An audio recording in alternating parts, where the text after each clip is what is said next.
یادگیری برنامه نویسی توی دوران جوانی میتونه آینده شما رو تضمین کنه و شما رو توی زندگی خیلی جلو بندازه. اگه شما جوان هستی و به فکر یادگیری برنامه نویسی افتادی، بهت تبریک میگم، چون بهترین تصمیم زندگی تو گرفتی. و اگه یادگیری رو شروع کنی و بیفتی توی خط یادگیری برنامه نویسی، از خیلی از همسن و سالات جلو میفتی و شاید بتونی تو همون سن یه بیزینس کوچولو برای خودت داشته باشی. و خودتون میدونید که توی این شرایط اقتصادی اگه یه جوون بتونه یه بیزینس داشته باشه خیلی آپشن خفنیه و برنامه نویس شدن این امکانو به شما میده تا ایده های خودتون رو تبدیل به کد کنید و بیزینس خودتون رو راه بندازین و به درآمدهای خیلی خوبی برسین. اولین مزیت این که شما از همین الان که جوان هستید برنامه نویسی رو شروع کنید اینه که توی این دوران معمولاً شوق و انگیزه و حوصله شما بیشتر هستش و چون یادگیری برنامه نویسی یک کار بسیار لذت بخش و شیرین هستش،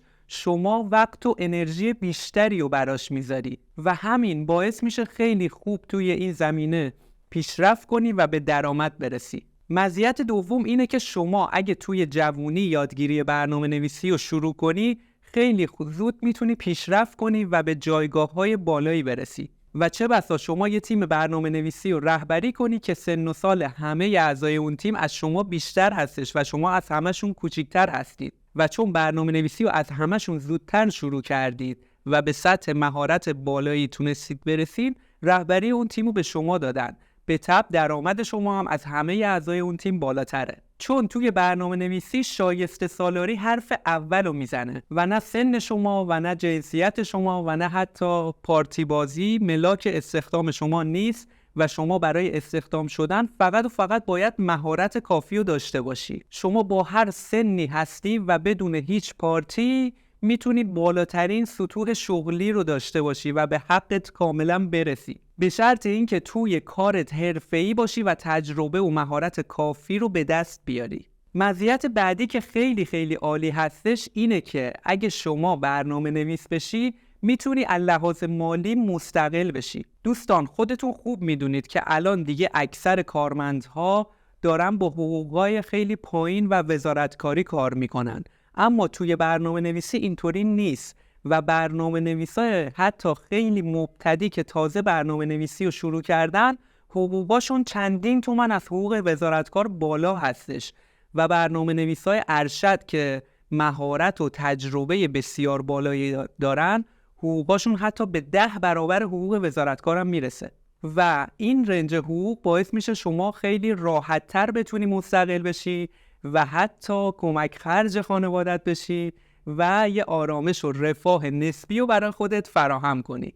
و یا حتی اگه بخوای زندگی مشترک خودتو شروع کنی، برنامه نویس شدن چون درآمدش خیلی خوب هستش خیلی میتونه کمکت کنه نسبت به بقیه کارمندا که متاسفانه حقوقای خیلی پایینی میگیرن. جدای از حقوقی که شما میگیری، شما با توجه به سطح ارتباطات و مهارتتون میتونید پروژه های شخصی بگیرید و از اون راه هم درآمد خیلی خوبی داشته باشین. پس برنامه نویسی خیلی خیلی به شما کمک میکنه که از لحاظ مالی مستقل بشید. این حرفایی که درباره درآمد برنامه نویسی زدم معنیش این نیست که شما قراره همین فردا پول درآوردن رو شروع کنید و خیلی زود از این راه به درآمد برسید. خیر، شما قطعاً باید تلاش کنید، انرژی بذارید و برای یادگیری برنامه نویسی انگیزه و علاقه داشته باشید تا بتونید توی این راه به درآمدی که مد نظر خودتون هستش برسید. یکی دیگه از مزیت‌های یادگیری برنامه نویسی توی جوونی این هستش که شما وقتی جوان هستی دنبال یه دردسر لذت بخشی و دنبال انجام کارهایی هستی که هر کسی سمت انجامشون نمیره و شما برای آروم کردن ذهنت دوست داری اون کارا رو انجام بدی. دوستان برنامه نویسی همون دردسر لذت بخش هستش که شما وقتی مشغول برنامه نویسی میشی از خیلی از افکاری که توی زندگیت پیش اومده و اون افکار آزاردهنده‌ای هستن خلاص میشی و برنامه نویس شدن مثل باشگاه رفتن میمونه. توی باشگاه شما انرژی مازاد جسمی و فیزیکی تو تخلیه میکنی و با برنامه نویسی شما میتونی اون فکرهای مازاد و انرژی مازادی که توی ذهنت هست و شما رو آزار میده رو تخلیه بکنی و شما برای تخلیهش میتونی از برنامه نویسی استفاده کنی، چون برنامه نویسی یک فعالیت ذهنی هستش و با انجام دادنش میتونی سطح اون افکار منفی رو خیلی پایین‌تر بیاری. باید جوون باشی تا بفهمی منظورم از اون انرژی مازاد ذهنی چیه و اون افکار آزاردهنده چی هستن. اون افکار میتونه از استرس کنکور باشه، از شکست عشقی باشه یا هزار تا مشکل دیگه. دوستان، برنامه نویس شدن به شما اعتماد به نفس میده، چون واقعاً دارید کار مهمی انجام میدید و جزء یکی از کلیدی ترین نیروهای اون شرکتی هستید که داخلش کار میکنید و شما میتونید داخل شرکت واقعاً صاحب نظر باشی و نظر بدی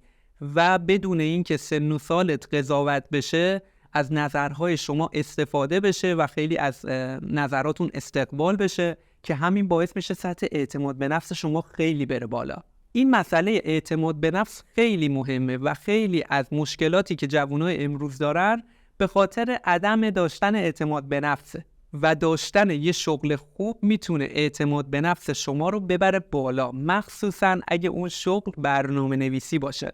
و افزایش اعتماد به نفس روی تمام ابعاد زندگیتون تأثیر مثبت میذاره، حتی روابط عاطفیتون. یکی از مزیت‌های دیگه برنامه نویس شدن توی جوانی که خیلی‌ها دنبالش هستن اینه که شما میتونی با استفاده از برنامه نویسی مهاجرت کنی و به هر شهر یا کشوری که دوست داری بری و اونجا زندگی کنی، چون مهارت برنامه نویسی مهارتی هستش که همه جای دنیا بهش احتیاج دارن و شما با کسب این مهارت میتونی همه جای دنیا خرج خودتو در بیاری و فرایند مهاجرت توی جوانی به طبع آسان‌تر از میانسالی هستش. به خاطر همین یادگیری برنامه نویسی توی جوانی هم میتونه به شما توی فرایند مهاجرتتون کمک کنه و شما رو خیلی جلو بندازه. دوستان، همه این حرفایی که زدم معنیش این نیست که شما فقط باید برنامه نویسی رو از سن پایین شروع کنید و اگه سنتون بالای 30 سال هستش نمیتونید برنامه نویس بشید. خیر، شما توی هر سنی که هستید اگه بتونید بین دغدغه‌های روزمره‌تون یه تایمی رو به یادگیری برنامه نویسی اختصاص بدید، میتونید برنامه نویس بشید. و چون توی دوران جوانی شما شاید مسئولیت‌های کمتری داشته باشید، به خاطر همین تایم بیشتری رو برای یادگیری میتونید اختصاص بدید. پس برنامه نویسی رو هر چه سریعتر شروع کنید. اگه با حرفا موافق یا مخالفی یا میخوای به این نکاتی که گفتم نکته رو اضافه کنی، خیلی خوشحال میشم که برام کامنت بذارید. و همچنین اگه توی مسیر یادگیری برنامه نویسی هستی و به این مسیر علاقه‌مندی، خیلی عالی میشه اگه کانال منو سابسکرایب کنید، چون قرار ویدیوهای خیلی زیادی از چالش‌های موجود توی این مسیر بذارم که قطعاً خیلی به دردت میخوره. ارادت.